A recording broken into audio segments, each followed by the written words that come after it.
always complained about my driving. It's because you go fast and slow and fast and slow and fast and slow. I'm sorry. Also, you feel like the speed limit is a suggestion to the highest point of how high you should drive.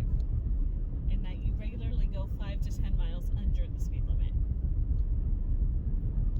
Only when I'm in a city. You drive better in cities than I do. That's true. You are a way better city driver than I am. If I got a nice stretch of open road, I'm great. You know, it's the cities, like especially as the streets get narrower. Yeah. That's when I'm like, yeah, I suck. You go into a little panic mode. I do. It's very anxiety-inducing for me. So, but anyways, besides all of that, Yes. we have in our time at home been catching up on the shows that have come back after the writer's strike. Yep. And that eventually got us talking about the shows that are not coming back after the writer's strike. Shows that faced cancellation either before it started or just didn't come back. Yeah. So we were going to have a little chat about shows that got canceled and didn't deserve it. Mm-hmm. So one of the big ones for River, our youngest daughter, and I this year was Call Me Kat.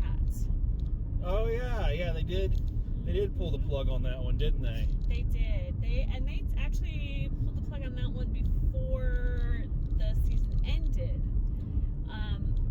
Probably a lot of it, trying to bounce back after the death of Leslie Jordan, who was a big part of the show, and not really finding their footing after that. But I kind of, with a lot of the controversy about Israel and Palestine, and Maya Bialik has been kind of caught up in that, so I feel like it would have been an inevitable cancellation anyway. See, because none of that was really going on, but they canceled the show. They canceled the show. No, but I feel like if they had not canceled the show, it would have been canceled anyways because of that.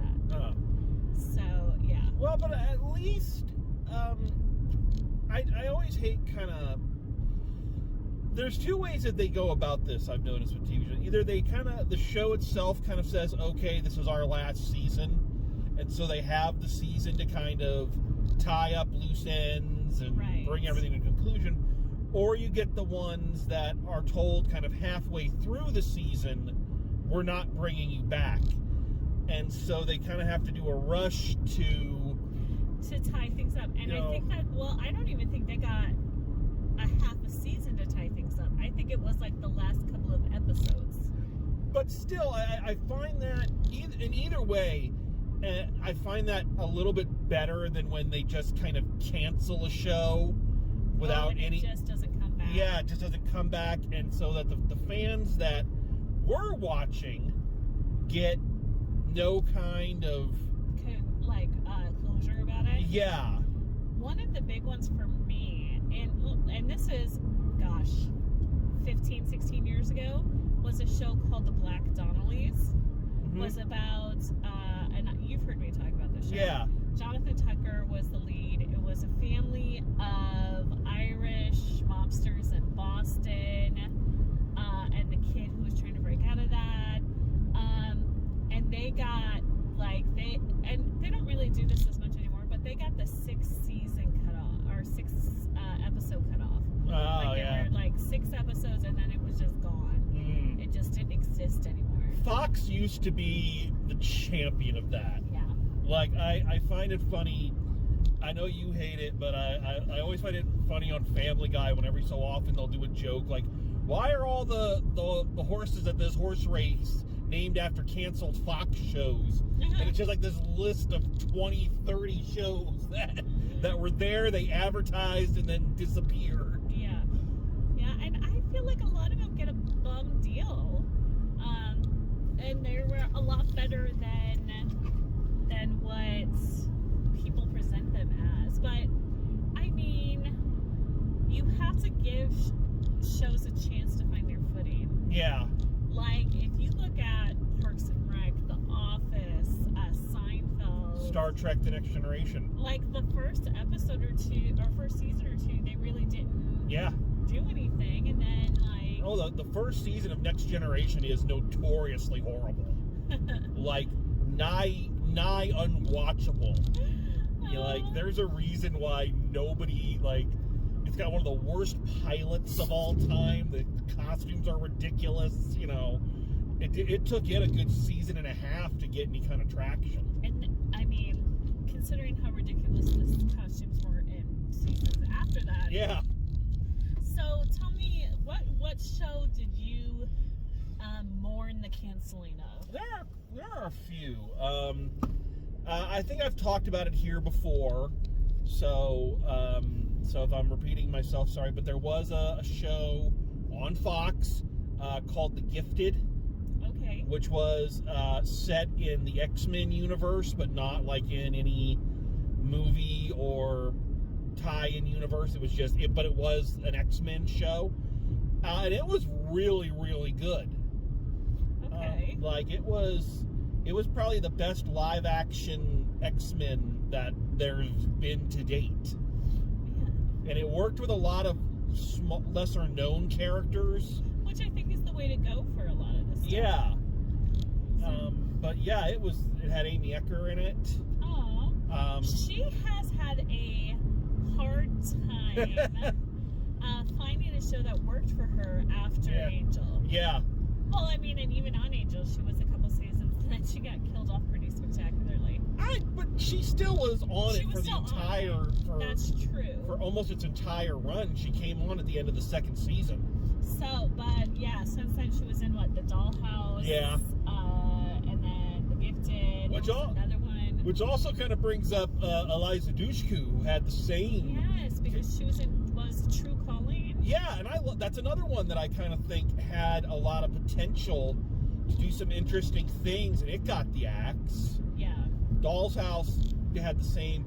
I can understand why that one kind of. I think that one had a limited. Yeah, I will say this, and I don't. Please don't cancel me. But Joss Whedon's a scumbag. Yes. Let's say that up front. But one of the things I do as a creative mind, I kind of respected, is that on the special features for the Doll's House season 2, he basically said, "Yeah, we knew we were getting canceled." So I just said, we're just going to do whatever the hell we want. I'm going to bring in all my friends and cast who I want, because they're going to cancel me, so who cares? Pretty sure doing whatever the hell he wanted was what got him in trouble. Yeah, that's true. We have the Amy Ecker. I guess it's kind of the curse of the Buffyverse, except for Allison Hannigan. Mm-hmm. She was on How I Met Your Mother.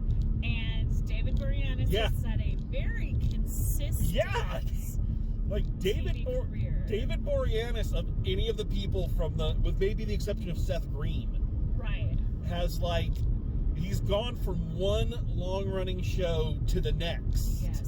And just rides it out. I mean, I gotta give him just a ton of. But that's true of a lot of people who are on. I mean, how many successful TV shows have the cast of Friends? That's valid. You know, a lot of people who are on a very long-running TV show have a hard time finding another one. Well, that brings up Matthew Perry, who was on 2 shows that I loved that got canceled well before their time. One was a show called Studio 60 on the Sunset Strip, which I don't know that I've made you watch yet. You haven't. It's not one I recall. It had Matthew Perry and Bradley Whitford as a pair of writing partners who get pegged to come back, make a return to a Saturday Night Live writing style. And excuse me, Sarah Paulson. It was really the first place I saw Sarah Paulson. She was in it as she was the lead actress on the show, and she's really just you can really see her range there because she just plays all these different characters just flawlessly. It got 1 season. It really deserved way more than 1 season. It was really good, and it was it was a jumping off point for a lot of actors who went on to do other things. If you like, we'll have to go back and watch it, but a lot of them, the not minor characters, but like tertiary, secondary characters, went on to do way more stuff after that. Yeah. So that was a really good one that he did. Hold on, I'm looking for the name. He did a reboot of The Odd Couple, didn't he? He did. That one was really short. Yeah, that one didn't really last long. There was a show where the concept of it was that his wife had passed away, and it was about the grief group that he gets involved with. I know which one you're talking about. It wasn't Mr. Sunshine. It was a comedy, wasn't it? It was a sitcom. Was a comedy. Yeah. Go On. It was called Go On. And it was, about this grief group that was actually really, really funny, and it was only one season. Only got one season. Left on a cliffhanger, so it was one of those hiatus cancellations. Don't you love those? Yeah. So Matthew Perry kind of got that curse too. But I think that's a lot of people from, like, I remember after Wings went off the air, both Steven Weber and Tim Daly had shows that came out the next season, and both of them got canceled. Like Tim Daly did a remake of The Fugitive. Oh yeah. And Steven Weber was on some comedy where he was jinxed. Now, or something. Steven Weber has made him name for himself as slimy political guy in a lot of law shows. Like, he has really, really done well for himself. He's just got that look. Not to mention, he still looks great. He does. He was just on Celebrity Jeopardy. I think he made it to the semifinals. Yeah, he was pretty deep in there. And he was just like, I mean, he looks pretty much the same as he did in the 90s. Yeah. So, good for him. Do you know Courtney Cox actually did pretty well? She wasn't on shows that I actually liked watching, but she was on Cougar Town. Yeah, that had quite a few seasons. That went on for like six seasons. Yeah. So she's done okay. She's done a lot of behind the scenes stuff too. So, but yeah, anyways, we're talking about cancellations. One of the ones that got canceled this year that I was not happy about was The Rookie Feds. So this is Niecy Nash's spin-off show of The Rookie, where she's a federal agent. I thought it was really good. I thought it was really enjoyable, and it had the same mix of like humor and drama that the original Rookie has. I don't know why that one got the axe. I don't know. I can't give you a good reason for. One that I liked, and I showed you an episode of it, was one called Forever. Oh yeah. About the guy who is immortal, and he's a pathologist, and I liked that one. There's another one I keep wanting to show you, another Fox one, of course, called Alcatraz. Okay. Which was this kind of fictionalized version of Alcatraz history, where instead of the institution being shut down, just one night, everybody on the island vanished. Weird. And slowly but surely, the inmates are starting to reappear. Oh, odd. And so this little task force has to go and like hunt them down, because these are people who have they've been supposedly dead for 30 or so years, so they can't go to the regular police, so they have to hunt them down, and there's the big mystery about where they went and who took them and what the end game is. It was one of the ones that wasn't created by J.J. Abrams, but it was produced by him, so it's got a lot of that mystery box, a lot of questions, no real answers. Right. But it was an interesting show with the concept of these different criminals coming back. Yeah. And I really liked that one. And it's another one that ended on a cliffhanger. Yeah. Now, there's some that deserved to get cut. Alaska Daily. Oh, God. I get into it. I hated that show. It was terrible. It was just, I think Big Sky was really good the first season, but it kind of went off the rails the second season, which is unfortunate because it was really bringing a lot of focus on missing Indigenous women in the West area. Let's see, the True Lies TV show got canceled. Oh, darn. yeah. Let's see. Now, one that should not have been canceled, but thankfully was picked up by somebody else, 911. Really? 911 got canceled? Fox canceled 911. It did? And ABC picked it up. Oh, what about Lone Star? I don't think Lone Star got canceled. I think because Lone Star has always been a half-season show, I think they kept Lone Star. Well, here's the question. How many seasons was 911 on? Oh, gosh. I don't know. Quite a few. I'll have to look Enough that to get 100, at least 100 episodes so they can be in syndication. Right. Because I've watched a couple videos on the economics and whatnot of TV and how shows are actually made, and a lot of shows like that one,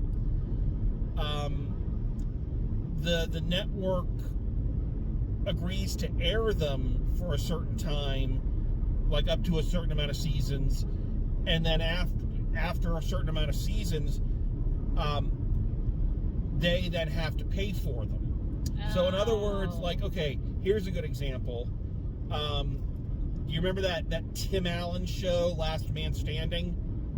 Yes. So that was made by Fox, but it was aired on ABC. Okay. ABC basically paid to buy the episodes, but Fox paid to make them. Okay. So when it reached a certain point in its contract, like 6 seasons or whatever, ABC has the option to pick it up, but they now have to pay to make the episodes. Okay. So what happens a lot of times is the place that's running them says, we're not gonna, it's a middle of the road sitcom, we're not gonna pay to have it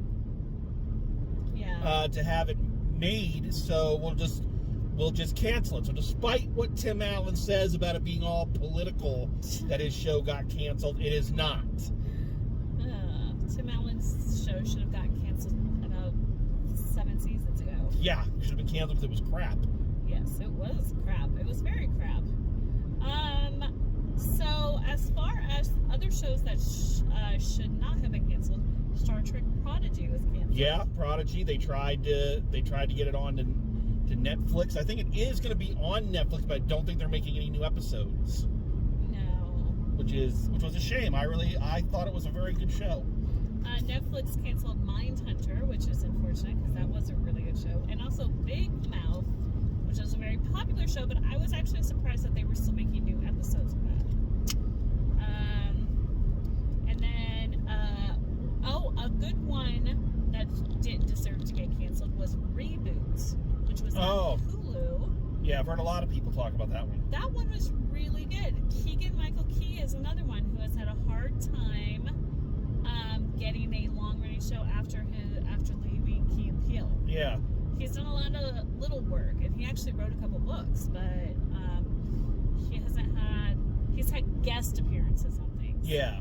So, yeah. The reboot of Perry Mason got canceled. Yeah, that's fine. The How I Met Your Father. Again, fine. Yeah. Yeah, that one's okay. But yeah, a lot of cancellations this year. So, and like I said, I think it got,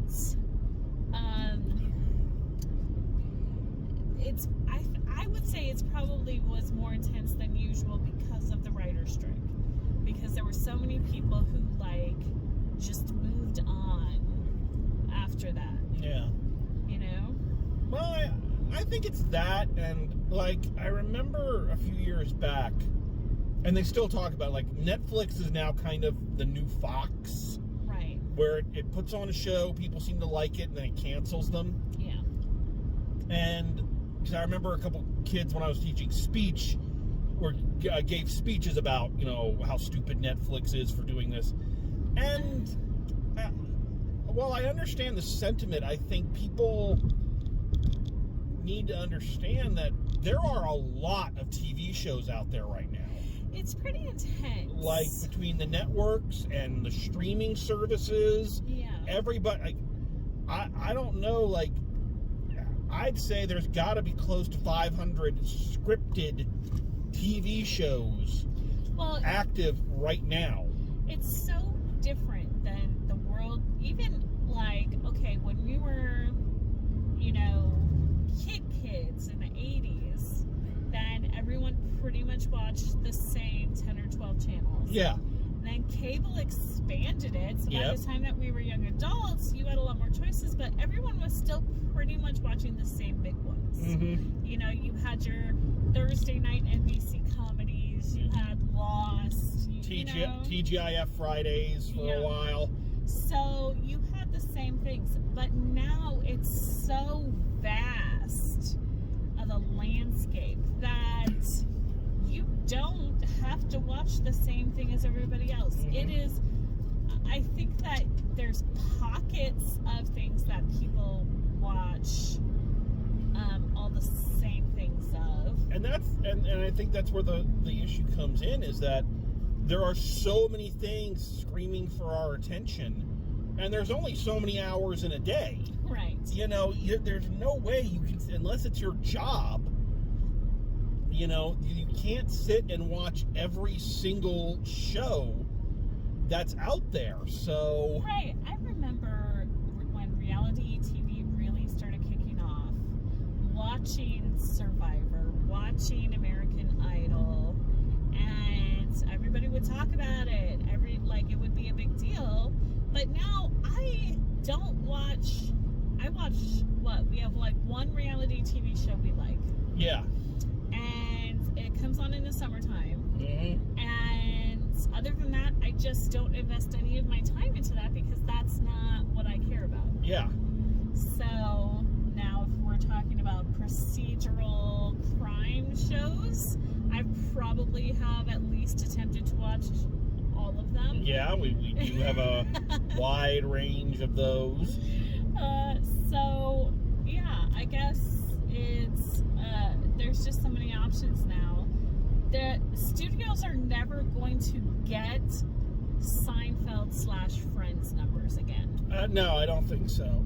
And they kind of keep chasing that high, but they're never going to get that again. No, that's kind of, yeah, that's kind of a thing of the past. Yeah. Sadly.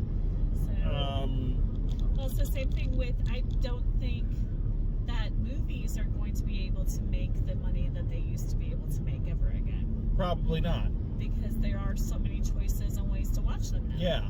So, you know, so I don't know. But yeah, and the other thing to kind of take into consideration is a lot of these shows, especially for things like the streaming services, a lot of the shows they're trying to make are not cheap. no. These are not like I say, the thing about old sitcoms is that they were fairly cheap to make. Right. You know, 4 cameras and a couple sets. They didn't, you know, but the stuff that's on now is getting bigger and bigger and bigger and, you know, more extravagant. And I think that, like, especially Netflix, Hulu a little bit too, they're making series in a kind of British television style, where they're making 8 to 12 episodes, Yeah. but with higher production quality. Yeah, you're seeing a lot of that now with the streaming shows. A lot of, like I say, 12 Right. 12, 14 episode runs as opposed to a 24 episode calendar. So exactly, and in some cases that's really awesome. Like if you look at the production value of Stranger Things, even if you don't like, I liked the first several seasons. You know, it's kind of fallen off my radar, but plus there's, as you know, I realize there's problematic issues with it as well. But it was very much a high production value. There was a show Jonah Hill did with Emma Stone called Maniac. It was 10 episodes, one season, and it was just like this great little, you know, nugget of a television show, and we didn't need any more than that. Yeah. You know? So, like, I think there's something to be said for that kind of production. There's something to be said for getting the quality right, and not feeling the need to stretch out. Like, for instance, like I don't really partake of many Star Wars things anymore, but I did really enjoy the Obi-Wan Kenobi series, right, which was, like you say, I think 6 episodes. It told the story it needed to tell, and it was good. right. You know, people have been asking, you know, Ewan McGregor, are you going to do a second season? He's like, I don't know what story there is to tell now. Exactly. Well, that is the thing with, like, the little, especially, like, WandaVision. Yeah. WandaVision was excellent. Would another season of WandaVision be excellent? No. No, because they told the story that needed to be told to get to the next place. Yeah. You know? So, they're, like, I think we have this need for more. And don't get me wrong, I cry at the end every time I watch the end of The Office or the end of Parks and Recreation, or especially the one that really gets me is the end of The Good Place. But it doesn't need more than that. I don't need now to know what happens to the characters after the end of The Good Place, because they ended it where it needed to be. Yeah. So, yeah. Yeah, I think that it feels like, kind of off on a side conversation, but it does feel like shows, there's very rarely a middle ground of this is exactly where it should have been. Right. We did everything that we told the stories we needed to tell, and we're good. I used to like how the Star Trek series during the Golden Age were 7 seasons. Right. That was it. They were done after 7. You know, everything's wrapped up, stories are told, we're good to go. Now you look at things like The Simpsons, which I think is about to start its 30th fucking season. Like, what else do you have to say? Yeah, like how, and I used to love that when I was a kid, and I was a fan of the show. I was like, yay, more Simpsons. It's like, how many more times can Homer be an idiot? Can Bart break the rules? Can Lisa be a protester? I mean, we're just regurgitating the same stuff over and over again. Exactly. It's like, not to say that Golden Age Simpsons ain't great. It's still funny, but the show that's on now is not. Right. But yeah, so it's kind of weird how that happens. Yeah, I know. So so believe it or not, this is tied to the topic, because we were talking about people who ended successful runs on a show and then kind of have What did they do after that? Yep. And so the film that we are about to discuss, written, directed, and starring Jake Johnson of New Girl fame, and how he is still making a living playing Nick Miller in various situations. Absolutely. So we will be right back, and let's talk about self-reliance. Self-reliance. So, a conversation we have had several times over in the past couple of days for no real reason is the limit of what you would do for $1 million. And thus this is the subject of our movie that we are watching, or we watched here this weekend. This is a movie called Self-Reliance. It was written and directed by and starring Jake Johnson, who played Nick Miller in New Girl, and is available on Hulu. Yes. So I think a Hulu Direct. I believe so. So this was a Hulu movie, and we saw the trailer for it on Hulu a couple weeks ago. Well, we saw it. They ran it. See, they don't actually run the trailer for it before the movies, but they run it as part of the commercials before. Because the last couple weeks when we were at the movies a lot, I think we saw trailers for it or commercials for it a couple times. See, I thought we saw it while we were watching TV. I think we did both. I think it was. So the concept of this movie basically is, what if Nick Miller of New Girl fame? Hey, if you find a character that works for you, and you can make money on it, exactly. No.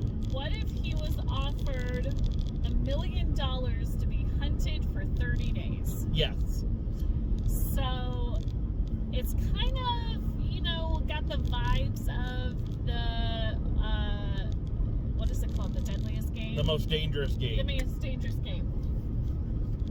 The concept kind of has the vibes of The Most Dangerous Game. If The Most Dangerous Game was a comedy. And also the person that you were hunting is a 40-year-old sad sack. Basically, yeah. Yeah. So he's offered this position to play this game as a participant, to be hunted. He's got to last 30 days to make $1 million. And the loophole or the catch is that he can't be killed when he's with somebody. Right. So they don't want anyone who's not a participant to be put in danger. So the hunters, it's on the dark web, it's a show on the dark web. The hunters are from all over the world, and they can only kill him if he is alone. Yes. Right, because they don't want to put anyone else in danger. Or at least that's what they tell him. Right. And so I forget what the character's actual name is. I'm just going to call him Nick Miller. I'm just going to call him Nick Miller because that's just who he is. So Nick Miller's plan is basically to just always be with somebody. Right. Now the catch is that, one, he is a person who has been very alone in the last couple years, and kind of in a depression and in a lives with his mom. He's left a relationship. He's a data analyst. Yeah. So a person who is not great at being with people now is in a position where, to stay alive, he has to be with people at all times. And the other caveat being that nobody he tells about this believes him. Right. His family especially. So his family is quite a fun group. We got Mary Howard as his sister, and Emily Hampshire of Schitt's Creek fame as his other sister. His mom is played by Nancy Linehan, who is just one of those workhorse character actors who, like, when you see her, you're like, oh yeah, I for sure know that person, you know? Yeah. So, like, we had actually just been talking about her because we saw her on an episode of Buffy, and then she showed up in Self-Reliance. And then I forget the name of the actor who was playing his brother-in-law. Yeah. Married to Mary Howard's character, but he's probably the most sympathetic. Yes, the most sympathetic of his family members, and kind of tries to help him out. But even gets pushed a little little far for his taste. But the story kind of picks up when Nick Miller pays a homeless guy to unhoused man. An unhoused man. Yes. To stay with him at all times. Right. And then through Craigslist, he finds another person who claims that they are part of the game, played by Anna Kendrick. Right. So these are the two people he spends the most time with, and these are the ones that he starts to develop a real functional relationship with. There are killers, there are hunters that show up. So we as the audience know that there are these hunters that show up. One is dressed as Mario. Yeah. One's a cowboy. There's the Ellen imitator. What was the other one? The tall man, the 7 foot tall man. Oh my gosh, the 7 foot tall man dressed like Michael Jackson. Yes. So yeah, there was a lot of they are hunters that come up and try to kill him, but because they always have to try to kill him when he's alone, still nobody believes that this is happening to him. Yes. And kind of you get to a point because we find out that because of his childhood trauma, he has had instances of kind of telling tall tales before. So you kind of get to a point where you start to question, like, did this stuff actually happen? Yeah, or is he actually crazy? Right. Well, especially since I think one of the interesting things about this movie, and I'm not sure, I think it works in its favor, though it does make me kind of yearn for the movie that could have been at the same time, is that if you're going into this thinking it's like an action comedy where he keeps bumping into these colorful assassins and has to cleverly fight them off and run, that's not what this is. No, and that's kind of what it was marketed as. Yeah, that's exactly what it was marketed as. And so you're kind of expecting this to be like he's going to have to run and hide and yeah, and all this stuff. And there is a little bit of that. But it's definitely, what it really is kind of a self-discovery journey. Yeah, it's much more of a, I would equate it more with a, that is a whole subgenre, but like one of those dying teen films where it's like the person because they meet someone, they rediscover the beauty of life or whatever, and that's more what it is. It's more him kind of realizing that he's working through his issues. Yeah, and confronting the things that it's more of a story about an extreme circumstance forcing someone out of their comfort zone. Right. And forcing them to kind of take action, and keep in mind that even though that's not the film we were initially promised, that doesn't mean that the film that we got is bad. No. Like, it's actually incredibly charming. It really is, and very kind of poignant. Yeah. Like, you don't expect Nick Miller to make you feel emotions in that way. That's not what you went into this movie thinking was going to happen, was emotion feeling. Not to say that it's not funny. No, it's very funny. It is very funny. Jake Johnson just has a way of making that kind of shtick. I don't even know what you would call his brand of. It's just very dry, low key. Yeah. Just having a conversation with somebody. But with extreme, going to extremes, but not like going crazy. I don't know how to describe his. His. I know one of the points where you laughed really hard is when he's like thanking Biff Whiff, who is the unhoused man, for taking him seriously. Yeah. And for like. He's like, thank you for taking me seriously. I really appreciate it. Or, there's the other line I laughed at is that as the film goes on and his family becomes more concerned for him, they actually arrange an intervention. And he comes home. He's like, is this an intervention for me? No, it's for Mom. We're all just facing the wrong direction.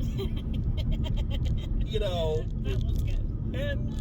And I know that, you know, whenever I used to bring her up in my reviews, you kind of rolled your eyes, but I think he picked a perfect... Oh, and your crush on Anna Kendrick has nothing to do with this. I think he picked a perfect... a perfect companion for it. I think she has that same kind of... She's quirky, but cute, and not, like, super... So there's this TikTok going around where it's a clip from Scream Queens where the girl goes in and orders a coffee and she's like, oh no, I hate those basic girl pumpkin spice lattes. My name's Senorita Awesome. Like, she's not quirky to that level that makes you want to punch her in the face, right? She's just kind of her own brand of lonely and kind of needy, but like they're sitting there with another gay participant having a conversation, and somehow like they get to talking about Wayne Brady and the show Let's Make a Deal, and then like the conversation just starts. I don't know, it's very hard to explain. It's a very mundane conversation, but in that environment, it's just really hilarious. Yeah, and so I think he was, as a director, I think he was very smart in his casting and picking people that he plays off of really well, and who clearly understand his kind of humor and share it, so that the conversations and the interactions feel very natural. Like there's a long stretch of the film where it's him and Anna Kendrick holed up in a hotel, and they're like, well, we just can't leave this hotel, and as long as we're together, you know, nothing bad can happen. So it's just kind of them just goofing off and talking, and you know, and their relationship builds in a very natural kind of way. Right. Despite the extreme elements of the story that's being told. Yes. So he's written a couple of other things, but this is the first thing that he's directed. So you feel like it was, like, talk about the direction. I think the direction was clean. You know, I think it was, for the movie that it is, I think it's exactly what it needed to be. It's very clean. It's very, the shots are well thought out, but they're not intrusive. He's not trying to do any crazy camera tricks or... No, but you get it. You still are able to get a sense of where he's at. Like, they don't talk, they never mention what city he's in. They just talk about it. They say my city, this city. But you get the feel of it being kind of like a, not exactly flourishing city, but an okay, you know, kind of mid-level, middle-class type of city.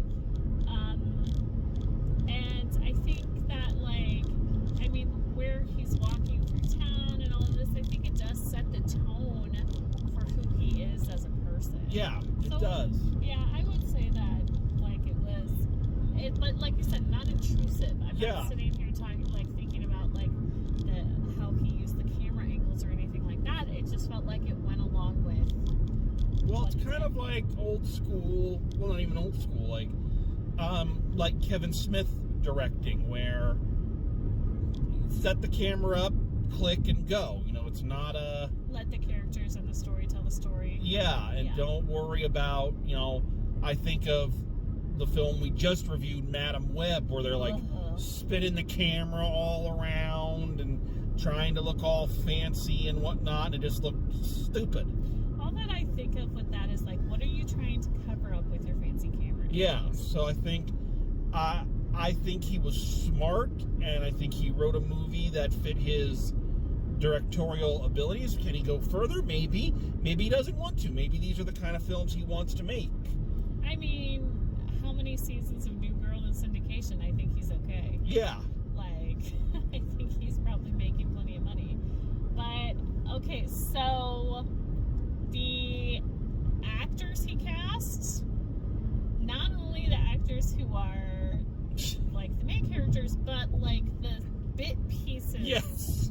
Like, Andy Samberg plays a That- big side role in That this. is where he's like kind of the unwitting or unwilling host for this. Which is, like, and you don't even like Andy Samberg. I don't even know. I do not like Andy Samberg's performances, but he was very funny Yes. in this. And again, I think Jake Johnson just has a way of, obviously these are all friends of his and people he's close to. So again, people who understand his comedy. So Well, even Anna Kendrick worked with him in another movie. Yeah. Drinking Buddies. So, like, yeah, these are all people who you feel like he's worked with before. yeah, Like, it's, again, a very Kevin Smith kind of thing. which I have no problem with. No.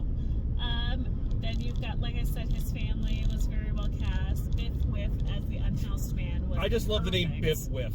Like, how perfect was he in that role, though? He was. Like, he was exactly right. Like, not, you know, he wasn't what could have been, like, this overly wise sage character. He was just, like, Yeah. he was just good. It was just a perfect little,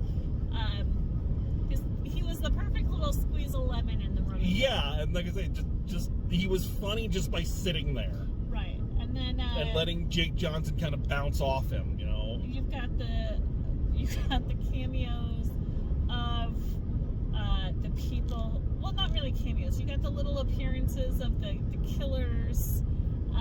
One played by Jeff Kober, who's a great character actor. But also Wayne Brady, Christopher Lloyd just pops up. Like, you got all these little pieces, but every character, every actor was, I feel like, very carefully chosen. Yeah. Like, for exactly what it was supposed to be. If I had to guess, or at least the feel that the movie gives me, is I think he might have had a cast before he had a movie. Oh, you think so? It feels like it. Like, it feels like he says he got his friends together and said, "Hey, I want to do this movie. I want you to have a part in it." And once he knew who all he kind of wrote the parts for them. yeah, that's the way it kind of feels to me. Natalie Morales as his ex-girlfriend, which I'm really glad they didn't do a whole reuniting thing. No. So It was about him moving forward. right, and because he does confront her and give her, like, they talk about why they broke up, and it's a very realistic kind of idea. It wasn't like he cheated or they had it wasn't anything like that. She's not painted as the bad guy. And neither is he, really. No, it's just like one of those things that we got stagnant and we needed to, fix things, and it was, that's one thing about this. For a movie about a guy who's playing a game where he's hunted for $1 million, it's very realistic. It has a lot of realism to it. Yeah. So, Well, what I enjoy about it is also just in terms of one of the first shots versus one of the last shots of the film, is that when all is said and done, spoiler alerts, so just, he ends up winning. He survives. But the prize is not everything that it was supposed to be. I'm not going to get into all of that, but it's kind of like Rocky in that he won the things that were important to him. Because one of the first shots of the movie is him walking to his ex-girlfriend's house, wanting to knock on the door to talk to her, but not being able to do it. right. The last shot of the movie is him going to Anna Kendrick's house and actually knocking on the door.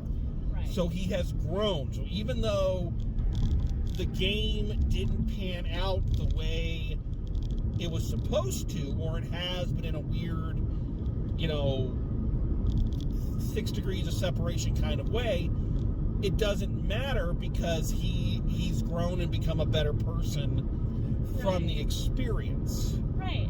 And in that way, that's what makes me glad that they didn't do this big action movie, or there wasn't some, like, oh, actually 30 days isn't it, you've got to do more, or, you know, I'm glad they didn't do anything like that, because it really is a very character-driven growth story. Yeah. Kind of disguised as this. Yes. That's using this big hook to kind of just be the framing device, or basically be the reason why he has to be with people. Exactly. You know, as opposed to, you know. Now, that being said, I will say, are you a little disappointed we didn't get to see Nick Miller running from crazy themed assassins? A little bit. Just a little bit. I would have liked, I think that would have been funny just to see, just because he introduces all these concepts, like the one dressed like Super Mario, and the one, the sumo wrestler. Yeah, the sumo wrestler was interesting. And it's like, I would have liked to have seen that. Yeah. Just how he, you know, slips away from these people, and but that being true, there's a lot of movies like that. So right. So I think he had something to say and something that he wanted to do, and he did it, as opposed to just, let me give you another stupid kind of comedy. I think that, like I said, very much a poignant kind of look into what we all face as we start to get older, because we're in our 40s now. Yeah. And so I think we're kind of in that space too, of, you know, what are we doing? How are we growing? Are we staying in the same place, or are we getting better? Yeah, well, that concept of, because when you're young, you tend to think that when you hit a certain age, you're grown. Yeah. You know? Let me tell you, I'm still waiting for me to not feel like I'm still 17. Yeah. So, and I think that's where a lot of people like this Nick Miller character that he tends to play get a little stuck, that they're late 30s, early 40s, and realizing that, you know, they still have a lot they have to learn. So, and anyways. This is a film where he's kind of forced to learn those lessons. So, one enjoyable thing that we did not talk about yet, but I really liked, speaking of the side characters, the production ninjas. Yeah, the production ninjas. Like, that was some fun directing right there. Yes, the people who were supposed to slip around and plant the cameras and everything. Yes. So. And they show up a couple of times, and it's just a little bit of delight every time they do. It is. But anyways, last thoughts? Anything else you want to say? Nothing really. I think I covered it all. I honestly don't go into this if you're in the mood for some high action. Yeah, if you're looking for Bullet Train, this isn't it. No, but this really is a surprisingly sweet and charming little movie. Yeah. And funny. Yes, and very funny. Very funny. If you can get Brandon to laugh at something Andy Samberg says, like, that is... Yeah, that's really good. Yeah. So, all right. What is your grade for this? My final grade for this one is a B+. Okay. Very enjoyable. Nothing that's really going to set the world on fire, but I think it was much smarter than I thought it was going to be. I thought it was more poignant than I thought it was going to be, and I just think Jake Johnson's a really funny guy, and yeah, I had a great time watching it.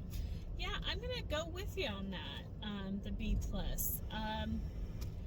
Like I said, I don't think that they did anything wrong with it. Like, I think that it was presented really well. I definitely thought about it afterwards. Mm-hmm. I would say... Before we had a food, Sorry. There was a little bit of other podcasts popping up right there. I guess the only thing I would say that maybe keeps it lower for me is that I think he was trying to go for an element of this may all be in his head, or this is all geared towards him. You know, the way that the guy was dressed as Mario because of the way his dad and he played video games. He watches cowboy movies, so one of them's a cowboy. So it's this weird thing of why is all of this being... That did feel a little at loose ends. Yeah, so I think that's kind of where it doesn't necessarily work. That's what keeps it from an A for me. Yeah. But definitely good. I would probably even watch it again. Oh, I probably would too. Yeah. So, if you are into the dry humor thing, give this a shot. Yeah. You can do a lot worse. Not a lot of gruesome violence. No nudity. Yeah. Almost nudity with the toilet. Oh, yeah. But no, you don't see anything. Yeah. And swearing probably. Yeah, a lot of swearing, but that's fine. Yeah. But other than that, yeah, give it a try. Yeah, check it out. I think it's a good one. So, all right. So, always love watching these ones. Love watching the little quiet films and, you know, the ones that don't get as much reviews or talked about. So, yeah, the surprising ones that you don't really know about. Yep, that is always been part of our mission statement. So, thanks for coming along with us. Thank you, my love, for suggesting this one. You're the one that found it. Oh, yeah. So, and thank you all for listening. Thanks so much. We will see you next time. And as always, drive safe, and we will see you at the movies.